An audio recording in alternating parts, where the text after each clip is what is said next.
Pro Football Weekly is looking at all these sleepers and busts in fantasy football. Right now, we're looking at busts at the quarterback position. Kevin, I'm not sure we've ever seen a draft like this one where there was this many questions around Peyton Manning. Could he be a bust? I mean, he's always a guy that goes early, but he hasn't really thrown a ball yet in training camp. We don't know if he's going to play in the preseason at all. We really have no idea what to expect. Most likely, he'll still be the Peyton Manning, but with fantasy drafts happening right now, it's very tenuous if you decide to take him as your #1 quarterback if other of those top guys are available. Are you going to take him in your second round as one of the top picks in the draft and not sure what you're going to get out of him?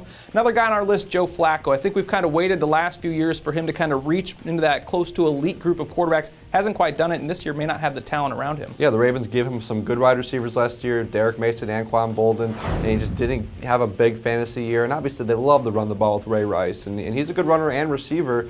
You lose Mason, you get Lee Evans instead. He's still got talent around him, but he's just not the type of guy that puts up a really good quarterback fantasy stats. Yeah, I think he's a good quarterback, but maybe not a good fantasy quarterback. Another guy on our list, you might want to stay away from, Kyle Orton. We saw him put up huge numbers, kind of a surprise last year. Don't expect it to happen again. Not going to happen for a couple reasons. The big one, different head coach, different offensive philosophy. John Fox is going to pound the rock with no Sean Marino. They're going to run the football. Also, he's not on a long leash. I mean, we all know that at some point Tim Tebow is going to take over as quarterback. Do you want to select a fantasy quarterback that at some point, if he has a bad game, is going to be benched for Tim Tebow? Yeah, I think people were surprised last year Orton was good, and if you're planning on it again, they're going to be surprised that he's not. And finally, the last guy on our list, Matt Ryan. I think a bit of a surprise. We've seen him get a little better each year. He's now got Julio Jones.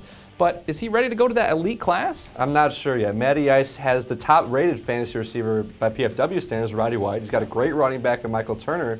But again, he just hasn't put up those numbers yet that you get out of a Phillip Rivers, a Michael Vick, an Aaron Rodgers, the elite guys. He's still not there yet. If you take him as your #1 quarterback, it's not a bad pick, but don't expect him to make that jump yet to the top 5 quarterback. I think people will be surprised at how few 300-yard games Matt Ryan actually has in his career. That is a look at the quarterback bust in fantasy football. For a full look at the upcoming season, check out our preview guide available for purchase at ProFootballWeekly.com.